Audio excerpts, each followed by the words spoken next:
ஓம் சாந்தி. பாபாவின் நினைவோடு 13/12/2024 முரளிக்கான கேள்வி பதில்களை பார்க்கலாம்.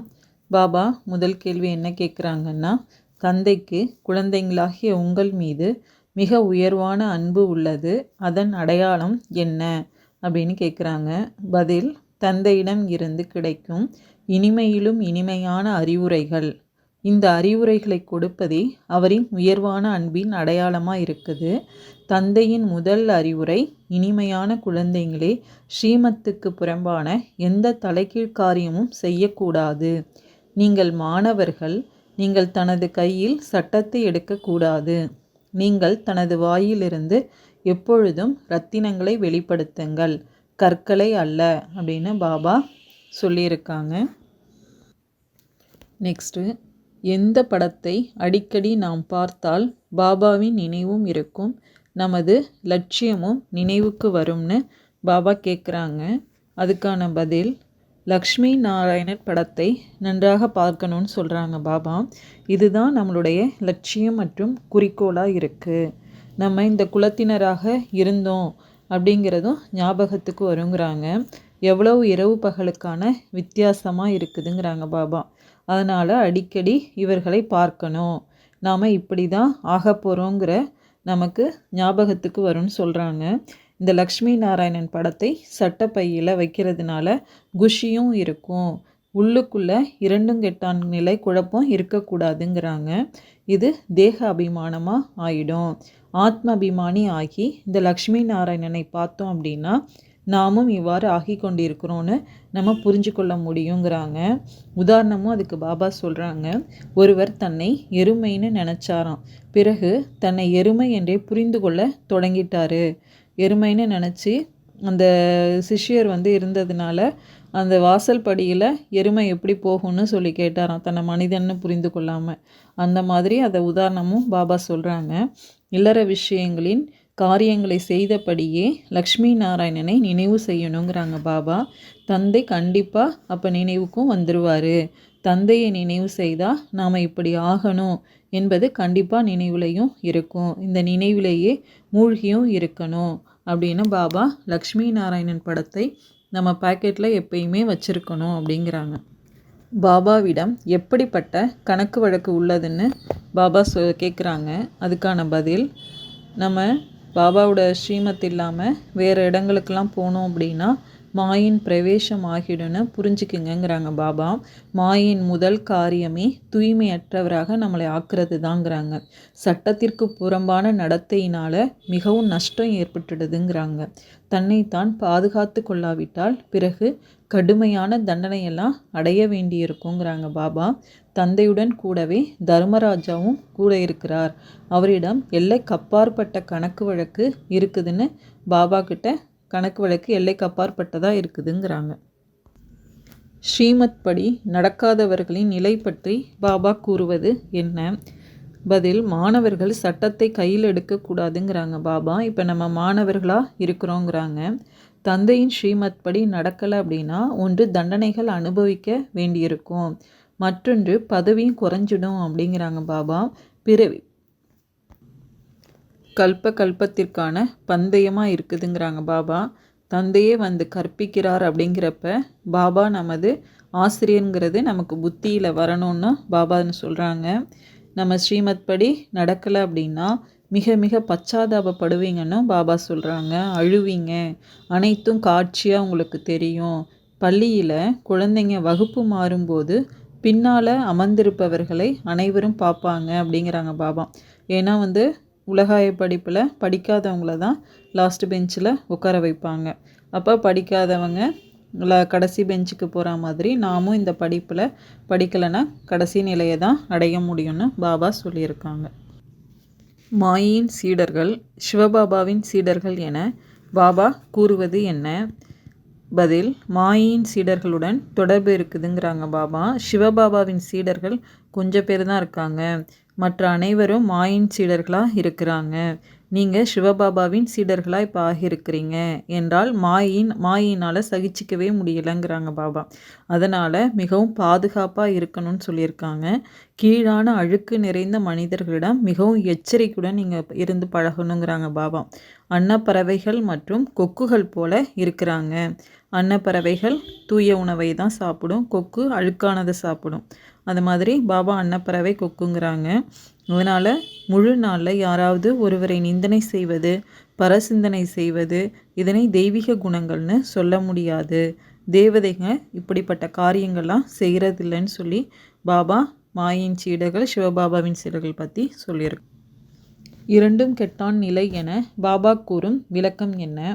பதில், சிலருக்கு ரெண்டும் கெட்டான் நிலை இருக்குதுங்கிறாங்க, உள்ளுக்குள்ளே இருக்குங்கிறாங்க பாபா. இதுவும் மனதிற்குள்ளேயே நடக்குது, சண்டையாக இருக்குது. தனது அழிவை இலவசமாகவே அவங்க செய்துக்கிறாங்க. பலருக்கும் நஷ்டத்தை ஏற்படுத்துகிறாங்க. இன்னார் இப்படி, அவங்க இப்படின்னு சொல்லி அவங்க குறை பேசிக்கிட்டே இருக்காங்கங்கிறாங்க பாபா.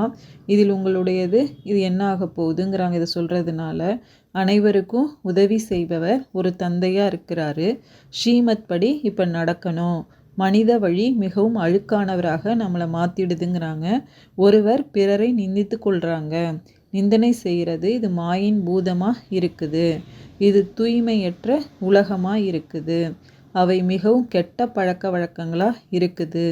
இன்றிலிருந்து தனது காதை பிடிச்சு கொள்ளணுங்கிறாங்க பாபா. தவறை எதையும் ஏற்றுக்கக்கூடாது, காதை பொத்திக்கணுங்கிறாங்க பாபா. இப்படிப்பட்ட காரியம் செய்யக்கூடாது. ஒருவேளை ஏதும் தீயதை பார்த்தீங்க அப்படின்னா பாபாவுக்கு தெரிவிச்சிடணும். உங்களுக்கு என்ன ஆக போகுது? நீங்கள் ஒருவரை ஒருவர் ஏன் நிந்தித்து கொள்கிறீங்க? தந்தை அனைத்தையும் கேட்கவே செய்கிறாரு. தந்தை காது மற்றும் கண்களை கடனாக பெற்றிருக்கிறாரு. பிரம்மபாபா மூலமாக கடனாக பெற்றிருக்கிறேங்கிறாரு. தந்தையும் பார்க்குறாரு. அப்போது இந்த தாதாவும் பிரம்மபாபாவும் பார்க்குறாரு. நடத்தை, சுற்றுச்சூழல் ஒரு சிலருடையது சட்டத்திற்கு புறம்பாக இருக்குது அப்படின்னு பாபா சொல்லியிருக்காங்க. நெக்ஸ்ட்டு, பலியாவது என்றால் என்ன என்று பாபா கேட்குறாங்க. பதில், ஆத்ம உணர்வுடையவர்கள் தான் தந்தை மீது அன்பு செலுத்த முடியும். பலியாவது என்பது சித்தி வீடு போன்றதல்லங்கிறாங்க பாபா. பெரிய பெரிய மனிதர்களாம் பலியாக முடியாது. அவர்கள் பலியாவதன் அர்த்தமும் புரிஞ்சிக்கிறதே இல்லை. மனம் உடைஞ்சு போயிடுது. பலர் பந்தனத்திலிருந்து விடுபட்டவங்களும் இருக்கிறாங்க. குழந்தைங்க முதலானவர்கள் அவங்களுக்கு எதுவுமே கிடையாது. பாபா நீங்கள் தான் எனக்கு அனைத்துன்னு சொல்கிறாங்க. இப்படி வாயால் மட்டும்தான் சொல்கிறாங்க, ஆனால் உண்மை கிடையாதுங்கிறாங்க பாபா. தந்தையிடமும் கூட பொய் சொல்லிடுறாங்க. பலியாவதுங்கிறது தனது பற்றுதலை நீக்கணும். இன்னும் கூட நேரம் இருக்குதுங்கிறாங்க பாபா. தாசதாசிகளின் வித்தியாசம் பற்றி பாபா கூறுவது என்ன? யார் குழந்தை ஆகிறாங்களோ அவர்கள் ஆதிசனாதனா குலத்தில் கண்டிப்பாக வருவாங்க அப்படிங்கிறாங்க பாபா. ஆனால் பிறகு அதில் பதவிகள் எவ்வளவு இருக்குதுங்கிறாங்க பாபா. எவ்வளவு தாசதாசிகள் இருக்கிறாங்க. ஒருவர் மற்றவர் மீது அதிகாரம் செலுத்துகிறாங்க. தாசிகளிலும் வரிசை கிரமமாக ஆகுறாங்க அப்படிங்கிறாங்க பாபா. ஒரு அரச குலத்தில் வெளியில் இருக்கும் தாசதாசிகள் வரமாட்டாங்க. யார் தந்தையுடையவர்களாக ஆகிறாங்களோ அவர்கள் ஆகிறாங்க. தந்தையுடையவராக ஆகி அவங்க தன்னுடைய குணங்களை மாற்றிக்கல அப்படின்னா தாசதாசிகளாக ஆவாங்க அப்படிங்கிறாங்க பாபா. அதுலேயும் வித்தியாசம் இருக்குங்கிறாங்க. அரச குலத்தில் வர்றவங்களும் இருக்கிறாங்க அப்படிங்கிறாங்க. வெளியில் இருக்கிற தாசதாசிகளும் இருக்காங்க அப்படின்னு தாசதாசிகளில் வேற்றுமை இருக்குது அப்படிங்கிறாங்க பாபா. நெக்ஸ்ட்டு, யாரை நமது சொத்துக்கு வாரிசாக ஆக்கணும்? அதுக்கான பதில், தேகத்தின் அனைத்து பந்தனங்களையும் விட்டு தன்னை ஆத்மானு புரிஞ்சு கொள்ளணும். அன்பு வைக்க வேண்டும் என்றால் ஒருவரிடம்தான் அன்பு வைக்கணும். அப்போது தான் படகு கரை சேரும். தந்தையின் வழிபடி நடந்து செல்லணும். மோகஜித் ராஜாவின் கதையும் இருக்குது. ஆண் குழந்தை சொத்துக்கு எஜமானனா ஆகிறாரு. மனைவி அரை பங்குதாரராக ஆகிறாரு. அப்போ பாபாவை நம்ம முழு எஜமானனாக ஆக்கிட்டோம் அப்படின்னா அவர் இவை அனைத்தையும் உங்களுக்கு கொடுத்து விடுவார் அப்படின்னு பாபாவை தனது வாரிசு ஆக்கிக்கணும்னு சொல்லியிருக்காங்க. எது மாயையின் பாடமாக இருக்குதுன்னு பாபா கேட்குறாங்க. பதில், மாயை யாரையாவது பிடித்து கொள்ளுதுங்கிறாங்க பாபா. பிறரை நிந்தனை செய்கிறது, இழிவுபடுத்துறது இது பலரின் பழக்கமாக இருக்குது. வேறு வேலை எதுவுமே அவங்களுக்கு இருக்கிறது இல்லை. தந்தையை ஒருபொழுதும் நினைவே செய்ய மாட்டாங்க. ஒருவர் மற்றவரை நிந்தனை செய்யும் காரியத்தையே செய்து கொண்டிருப்பாங்க. ஒருத்தவங்க மற்றவங்களே திட்டிட்டும் பேசிகிட்டு இருக்கிறது தான் செய்வாங்கங்கிறாங்க பாபா. இது மாயின் பாடமாக இருக்குது. தந்தையின் பாடமோ மிகவும் நேரடியானது அப்படிங்கிறாங்க. நெக்ஸ்ட்டு, கெட்ட நடத்தை உள்ளவர்களுக்கு எது தண்டனையாக இருக்குது அப்படின்னு பாபா கேட்குறாங்க. அதுக்கான பதில், நமக்குள் ஒருபொழுதும் கெட்ட சிந்தனைகள்லாம் வரக்கூடாது. பலருக்கு இப்போதும் கெட்ட சிந்தனைகள்லாம் வருது.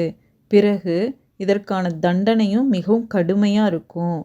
ஒருவேளை உங்களின் கெட்ட நடத்தையை பார்த்தால் இங்கே இருக்க முடியாது. சிறிது தண்டனையும் கொடுக்கப்படும். தகுதியை இழந்துடுறாங்க, தந்தையை ஏமாத்துறாங்க. ஆக தந்தையை நினைவு செய்ய முடியாது. நிலை அனைத்தும் தாழ்ந்து போயிடும். நிலை தாழ்வது தான் தண்டனையாக இருக்குதுன்னு பாபா சொல்லியிருக்காங்க. எது அவ்யக்த பரிஸ்தாவின் சிரேஷ்ட காரியமாக இருக்குதுன்னு பாபா கேட்குறாங்க. பதில், எவ்வாறு ஸ்தூலத்தில் லைட்டிற்கான சுவிட்ச் ஆன் செஞ்சவுடன் இருள் நீங்கிடுதோ அவ்வாறு சக்திசாலிங்கிற ஸ்திதியை நம்ம சுவிட்சை ஆன் பண்ண உடனே வீணானவைகள் என்ற இருள் நீங்கிடணுங்கிறாங்க பாபா. ஒவ்வொரு வீண் எண்ணங்களை நீக்குவதற்கான முயற்சியிலிருந்து விடுபட்டுடுவீங்க. ஸ்திதி சரியாக ஆகின்ற போது வரதானி மகாதானியாக ஆயிடுவீங்க. ஏன்னா வள்ளல் என்பதன் பொருள் சக்திசாலி ஆனவர்கள்தான் கொடுக்க முடியும். மேலும் எங்கு சக்தி இருக்குதோ அங்கு வீணானவைகள் அழிந்திடும். இதுவே அவ்யக்த பரிஸ்தாவின் சிரேஷ்ட காரியமாக இருக்குதுன்னு சொல்கிறாங்க பாபா. அச்சா, ஓம் சாந்தி.